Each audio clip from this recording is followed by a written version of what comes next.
All right, here we go. Welcome into the San Francisco 49ers Report. I'm Chase Sr. The Niners' initial 53-man roster is set. So on today's show, we're going to take a look at who made this club, but also all of the Niners' roster cuts as well. Before we get started, we're about 200 people away from 84,000 subscribers. And if you're in the market for insightful, informative, entertaining Niners content, I have you covered with daily shows. So lock us in and hit that subscribe button right now. Let's start with these players placed on injured reserve: Zane Gonzalez, Taylor Hawkins, Cam Latu, and A.J. Parker. The Niners did reach an injury settlement with Zane Gonzalez, so after he comes off that calf injury, it would allow him to sign on with another team that is in need of a kicker. But for San Francisco, Zane Gonzalez can't play for the Niners this year. Hawkins, Latu, and A.J. Parker are now out for the year. The big notable one here, Latu, the third-round pick out of Alabama and the tight end. It's going to be a redshirt season for him. Meniscus surgery is what he needs to that knee after he got hurt in the preseason finale against the Denver Broncos. Struggled with drops in training camp as well as in the preseason. Had that fumble against the Raiders in the preseason opener. Did come back to catch that touchdown pass from Trey Lance in the second preseason game, but his season cut short. We won't see him until 2024. And then Darrell Luter Jr., the fifth-round pick, the cornerback out of South Alabama, has been placed on PUP. So now he has to miss about the first month of the regular season before he can be active. From those players placed on IR to the Niners cuts. All of these players either cut or waived today. Defensive lineman Austin Bryant, wide receiver Chris Conley, tight end Troy Fumagalli, running back Brian Hill, defensive lineman Kerry Hyder. We'll talk about Bryant and Hyder here at the end of the show, so stay tuned for information on those players. Defensive lineman T.Y. McGill, running back Jeremy McNichols, who hurt his hamstring a couple of weeks ago, wide receiver Anthony Miller, who the Niners signed last week. His stint did not last long in Santa Clara. Willie Snead, I imagine the Niners would like to bring him back to the practice squad, but as of right now, doesn't make the initial 53. Alex Barrett has also been let go. I think that Jack Coletto in the future might be able to replace Kyle Juszczyk, but not right now. He does not make this team a taxi squad candidate for sure. Marlon Davidson, defensive lineman. I thought he actually impressed throughout the preseason. Offensive lineman Joey Fisher, fun story to root for because he played Division II football at Shepherd.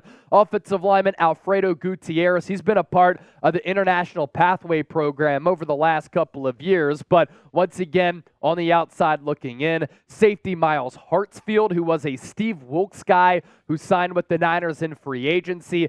Keith Ismail, the offensive lineman. Deshaun Jameson, the cornerback. Word is that the Niners would really like to bring him back.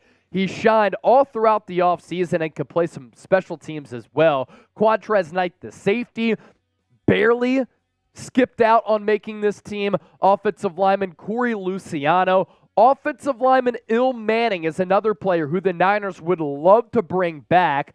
Really shined all throughout the preseason at offensive tackle. Has short arms, so maybe in the future he slides to the interior of the offensive line and plays guard. I'm wondering if another team is going to see what he did on tape throughout the preseason because so many teams are starved for offensive line help, and if they sign him, he won't be able to come back to the Niners if he does clear waivers. More cuts and releases to get to. Wide receiver Tay Martin, another player who the Niners would like to sign to the practice squad. Same can be said for Marcelino McCrary-Ball. Jason Poe at points last year was one of their more valuable practice squad players. Linebacker Curtis Robinson. Cornerback Trey Swilling. Offensive lineman Leroy Watson, and wide receiver Isaiah Winstead.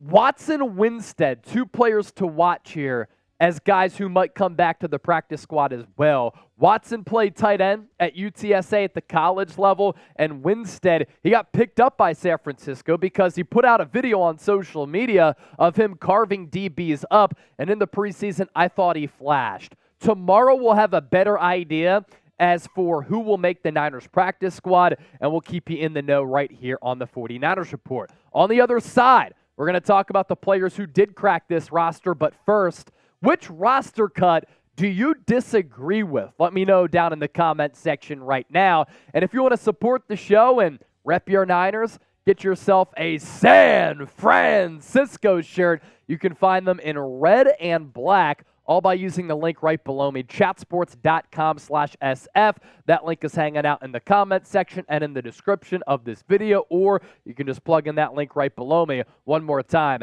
chatsports.com/SF. Now we go to the initial San Francisco 49ers 2023 roster. Keep in mind, a lot of moves could happen over the next couple of days. So this is the initial 53-man roster. Niners going with 3 quarterbacks here, Brock Purdy, Sam Darnold, and Brandon Allen. They're scarred with what happened last year in the NFC Championship game, and after trading Lance, Sam Darnold will be their QB2, Brandon Allen their QB3. Running backs and fullbacks. We have 4 running backs who make the 53, and then Kyle Juszczyk. And when I'm thinking about this, I did get a lot of these positions right on my final 53-man roster projection. That includes the running backs here, which became clear as the preseason and training camp wore on. Christian McCaffrey, Elijah Mitchell, Jordan Mason, Ty Davis-Price, who has to get better as a pass blocker in order to see the field a little bit more, and then Kyle Juszczyk, the fullback, rounding things out in the backfield alongside those quarterbacks. We segue now to the wide receiver position, and this man on your screen,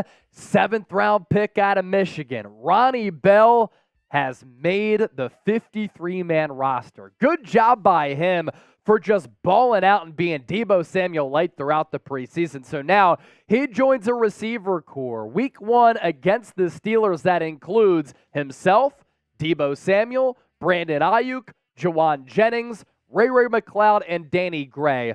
Ray and Danny Gray injured right now, but not bad enough to warrant putting them on the IR. They had to make the 53-man roster so that they would be eligible to come back this year. But the story of Ronnie Bell, one of those preseason storylines that you love to root for, right? Because week 1, he started flashing against the Las Vegas Raiders. Earlier in camp, he wasn't even getting reps. He wasn't even having balls thrown his way, and then he becomes really good friends with Deebo Samuel as well as Brandon Aiyuk, and they really help him and his progression to the NFL level, and he makes the 53-man roster. He was so good in the preseason, I honestly think that maybe he might be able to have a role in this offense minimally in 2023. To tight end now, maybe a little bit of a surprise, but once again, the theme here for San Francisco, a reliable veteran, and having a couple of those guys pays big dividends for Kyle Shanahan. George Kittle being one, Charlie Woerner the other, and Ross Dwelley the other. So San Francisco clearly wanted players who knew the offense, can contribute on special teams, who are also just reliable because they've been with this team and in the league for a long time. I actually thought that Brayden Willis was going to make the 53, and I thought that Cam Latu was going to be placed on IR so that he had a redshirt season so that he wouldn't count toward the 53-man roster. Good job for the late-round rookie here in Brayden Willis, who can play a little bit of fullback, a little bit of H-back, and he can play tight end and special teams to add to his versatility and value. Offensive line, somewhat surprised by a couple of moves here. I would have kept Il Manning on this team because I thought Il Manning in the preseason played some really, really good football. Your starters from left to right, Trent Williams, Aaron Banks, Jake Brendel, Spencer Burford, Colton McKivitz. That's going to be your starting offensive line. And then the backups here, Jon Feliciano can play center and guard. Jaylon Moore is that swing tackle who can either play right tackle or left tackle. Matt Pryor makes this team as another guy who can play both tackle spots. And San Francisco continues to invest in Nick Zakelj, and they're banking on his development here for him to continue to develop on the interior of this offensive line. So 9 total offensive linemen making the 53-man roster here for the Niners. To the defensive line here, Javon Hargrave, Eric Armstead, Javon Kinlaw, Drake Jackson, Cleveland Ferrell. Those players, if Nick Bosa does not play, are going to see a lot of action against the Pittsburgh Steelers week 1. But Nick Bosa also not counting toward the 53-man roster. So when I say it's the initial roster, that's one of the reasons why. Robert Beal Jr. barely played, barely participated at all throughout training camp and in the preseason. I'm wondering if he's going to go on IR to make room for some of those aforementioned veterans who we previewed at the start of the show. Kevin Givens, Kalia Davis also making the team. Kalia Davis, the late-round rookie 2 years ago out of UCF, who didn't play in his rookie campaign because of that torn ACL. So second-year player for Kalia Davis, not a rookie, but did not play as a rookie after being a late-round selection out of UCF. Linebacker. I had said on the roster projection that actually went out this morning that I thought San Francisco was going to have a bevy of them make this team. And the reason is that they're probably the deepest team at linebacker in the National Football League. I had 7 guys making the roster. Marcelino McCrary-Ball did not make the roster, but I think that he could be a practice squad candidate for sure.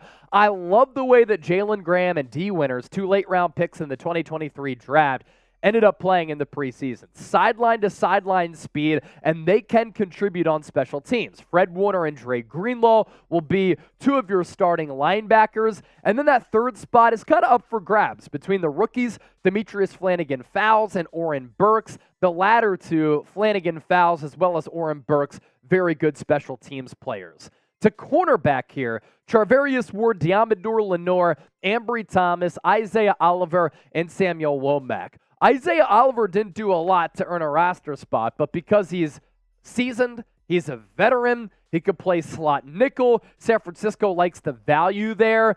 Deommodore Lenoir has really emerged as the top inside corner, with Ambry Thomas slated to play on the other side of Charvarius Ward on the outside. And then I've always been bullish on the potential of Samuel Womack, who I think has good ball skills and he can really attack the football. Safety. Talanoa Hufanga, Deshaun Gibson, Jair Brown, George Odom. George Odom is your special teams ace in this position group. The rookie third-round pick, Jair Brown, I think could see the field sooner rather than later. Talanoa Hufanga, first-team All-Pro last year as a second-year player. And then Deshaun Gibson, the long-term veteran, also gives you starting experience and backup experience if Jair Brown does unseat him, or if Steve Wilks wants to go with some 3 safety sets, move one down into the box, have some flexibility, he can, of course, do that as well. And then your specialists, Tabor Pepper, Mitch Wishnowsky, and Jake Moody. Those are the specialists who are making the team right now. It all comes down to what happens with Jake Moody's quad. If Jake Moody can't go week 1, then the Niners are going to have to make a roster move. They're going to have to bring in another kicker. That's going to be an ongoing and looming situation for this team as we look ahead to week 1, September 10th against Pittsburgh. Now, I mentioned at the start of the show when we were talking about Kerry Hyder and Austin Bryant that they were originally let go. But Matt Mayoko, NBC Sports Bay Area, with this, that, yeah, the Niners have cut defensive lineman Kerry Hyder, as well as Austin Bryant, but they will be back shortly. The team plans on re-signing both players to the 53-man roster on Wednesday. Because they are vested veterans, they don't have to go through waivers. They can hit free agency, sign with whatever team they want, and that team is going to be San Francisco. This is all part of roster jockeying, roster gymnastics, but 2 corresponding roster moves will have to happen in order for Kerry Hyder and Austin Bryant to come back. Maybe 2 players go on IR. That's why I talked about Robert Beal Jr. maybe going on IR, the late-round pick out of Georgia. So with that, initial roster is set. Grade the Niners roster. Scale it for me from 1 to 100. Let me know down in the comments section. Let me know what you thought of the show. We appreciate you for watching as always. And don't forget to subscribe, because subscribing to the channel makes you a smarter Niner fan. San Francisco, let's go.